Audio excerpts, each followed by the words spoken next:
जय माता दी, जय माँ सर्वेश्वरी, जय माँ जगदम्ब। जैसा कि आप सभी लोग जानते हैं कि नीलावती ग्रंथ जो है एक ऐसा ग्रंथ है जिसके बारे में जानने की उत्सुकता लगभग हर उस इंसान की होती है जिसने भी नीलावती ग्रंथ के बारे में सुन रखा है। और जैसा कि अब तक जो कुछ लोगों के साथ मेरी चर्चा हुई है, कुछ लोगों के साथ जो भी मैंने जानकारियाँ एकत्र की और साझा की, उनमें से बहुत सारे ऐसे लोग भी हैं जो नहीं जानते कि वास्तव में नीलावती ग्रंथ क्या है, किसने लिखा, उसकी आधारशिला कैसे रखी गई और उस ग्रंथ के अंदर है क्या। लेकिन जैसा कि हम सभी लोग जानते हैं कि प्रायः इस संपूर्ण जगत में हमेशा से किसी भी इंसान का झुकाव रहस्यों की तरफ रहा है। जहाँ पर भी कोई रहस्य नज़र आता है तो इंसानी फितरत है कि वह उन रहस्यों को उजागर करने के लिए या उन रहस्यों के बारे में जानने के लिए निस्संदेह भागना उनके पीछे शुरू कर देता है। और उसकी यात्रा को तब तक विराम नहीं लगता जब तक कि या तो वो उस रहस्य के बारे में जान न ले या फिर उस रहस्य को जान पाने से पहले ही उसकी सांसों की डोर टूट न जाए। ऐसे ही बहुत सारे बहादुर, जियाले और साहसी लोग नीलावती ग्रंथ की खोज में पता नहीं कितनों ने अपने प्राण गंवा दिए और कितने लोग आज भी किसी भी कीमत पर उस ग्रंथ के बारे में जानने के लिए या उस ग्रंथ को पाने के लिए कोशिशें कर रहे हैं और शायद आगे भी करते रहेंगे। लेकिन यहाँ मैं कुछ चीज़ें स्पष्ट कर दूं जिससे कि संभव है कि आप लोगों की खोज को या तो गति मिले और या फिर आप अपनी खोज को विराम दे दें। क्योंकि यदि आपको ये पता लग जाए कि उस ग्रंथ में वास्तव में ऐसा है क्या जिसके पीछे आप भाग रहे हैं, यदि उसका सत्य पता चल जाए तो संभव है कि वो अगर यदि आपके काम की चीज़ नहीं है तो आप उसके बारे में खोजबीन करना या अपना जीवन, अपना समय, अपना धन बर्बाद करना छोड़ दें। तो चलिए इसी संबंध में सबसे पहले हम देखते हैं कि वास्तव में नीलावती ग्रंथ है क्या, उसमें वास्तव में क्या दिया हुआ है जिसकी वजह से वो बहुत से लोगों के आकर्षण का केंद्र बना हुआ है वो ग्रंथ या वो पुस्तक, और उसको पाने का जो एक क्षेत्र है, जो एरिया है, वो कौन सा है। वैसे सामान्य तौर पर यदि आप देखेंगे तो अमेजन इत्यादि पर भी असली नीलावती ग्रंथ करके बहुत सारी पुस्तकें उपलब्ध हैं। लेकिन मेरा मानना ये है और जो मेरी जानकारी है उसके आधार पर मैं ये कहूँगा कि आप लोग इन सब मकर जालों में न फंसें। क्योंकि जो पुस्तक अमेजन पर या ऑनलाइन साइट्स पर उपलब्ध है वो पुस्तक वास्तव में असली पुस्तक नहीं है। और यदि उस पुस्तक को आप अपना धन बर्बाद करके खरीद भी लेते हैं तो आपको उससे कुछ मिलने वाला नहीं। क्योंकि वह पुस्तक जो है वो अब अप्राप्य है। साथ ही दूसरी चीज़ ये कि भारत में वो पुस्तक आपको किसी भी पुस्तकालय इत्यादि में भी नहीं मिलेगी, क्योंकि भारत सरकार के द्वारा यह पुस्तक प्रतिबंधित की जा चुकी है। अस्तु इसकी कोई भी प्रति या इसका कोई भी वर्जन आपको किसी पुस्तकालय में नहीं मिलेगा। संभव है कि कोई बहुत पुराना पुस्तकालय हो जिसमें कोई पांडुलिपि कहीं पड़ी हुई हो, तो मैं नहीं कह सकता। लेकिन आधुनिक युग में और किसी भी नए पुस्तकालय में यह पुस्तक आपको नहीं मिलेगी।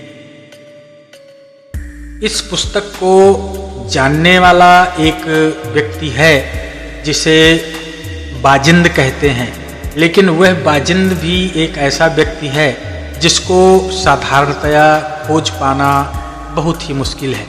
वो महाराष्ट्र में महाबलेश्वर के जंगलों में पाया जाता है, किंतु उस व्यक्ति को खोज पाना भी हर व्यक्ति के बस की बात नहीं है, क्योंकि उसने चूंकि नीलावंती ग्रंथ को पढ़ा है और उस ग्रंथ को पढ़ने के बाद समय पर उसका नियंत्रण है, तो वो जिसको चाहे उसी को मिल सकता है।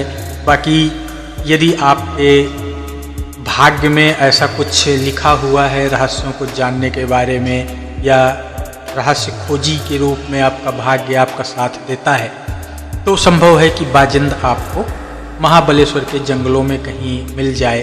लेकिन अब आप कैसे उसको पहचानेंगे ये तो तभी निर्भर करेगा जबकि उसका आपके साथ आमना सामना हो।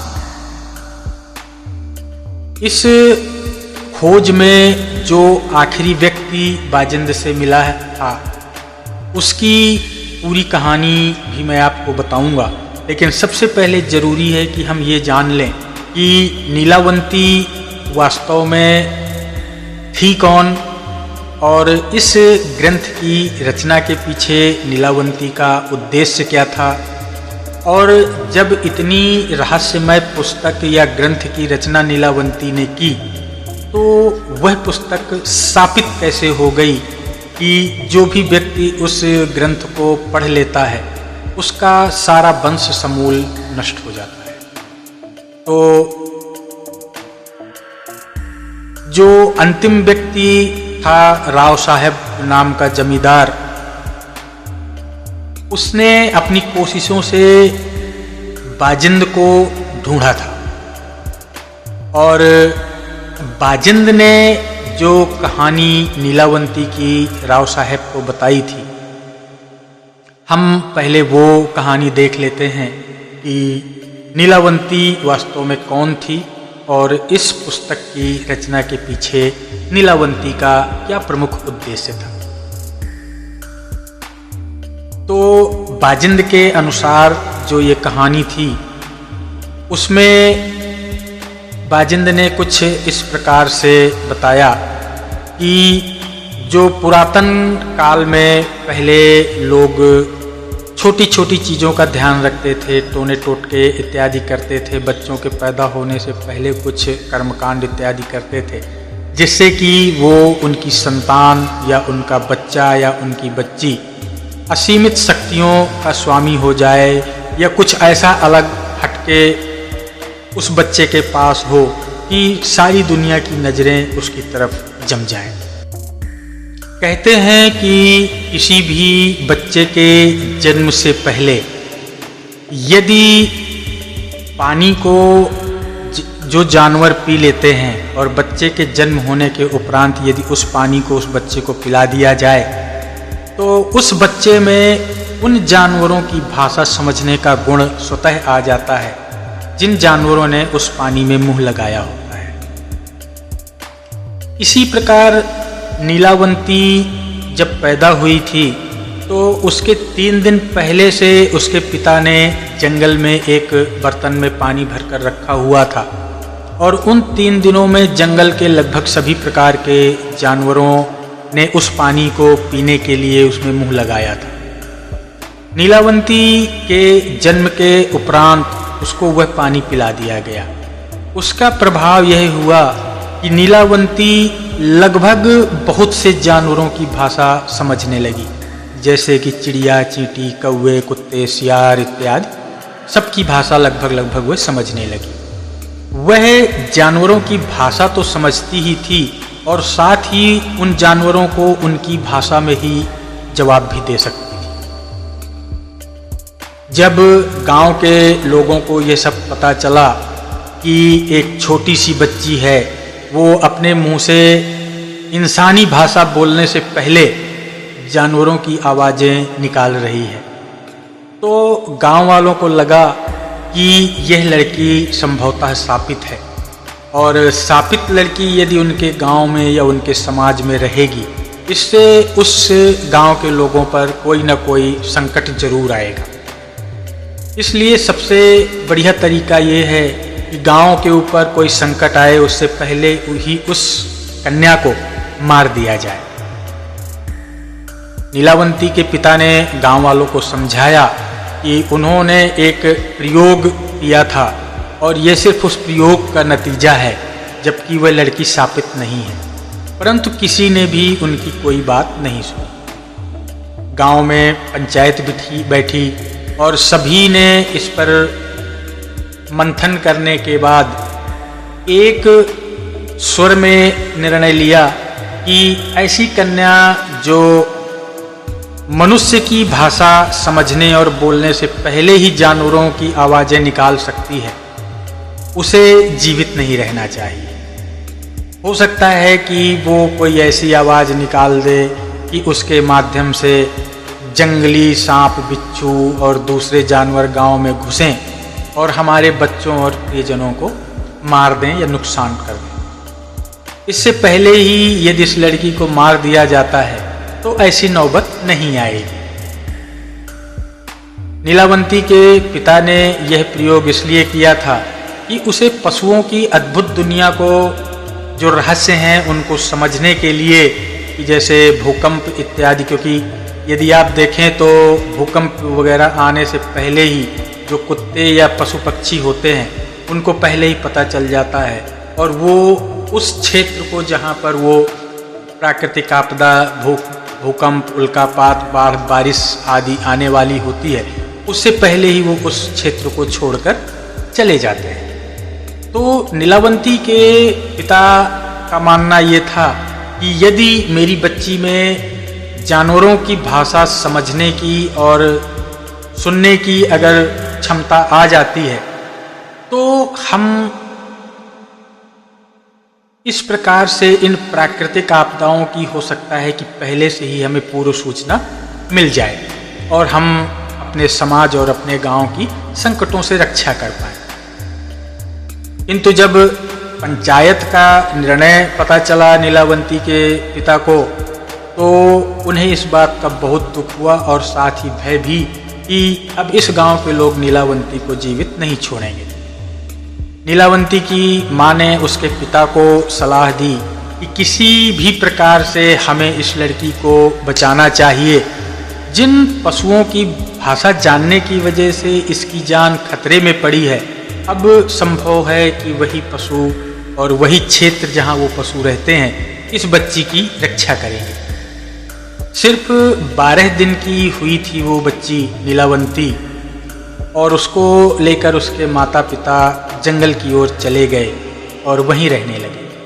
नीलावंती को भी जंगल बहुत पसंद आ रहा था और जंगल के सभी जानवरों के साथ नीलावंती घुलने मिलने सी लगी थी, क्योंकि वो जानवरों की भाषा बोल भी सकती थी और जानवरों की भाषा समझ भी सकती थी।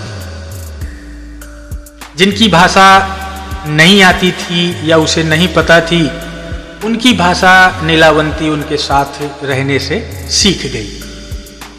2 साल की होने तक नीलावंती जंगल के किसी भी जीव की भाषा बोल और समझ सकती थी। साथ ही माता पिता के साथ मनुष्यों की भाषा में भी उसको पारंगत होना ही होना था।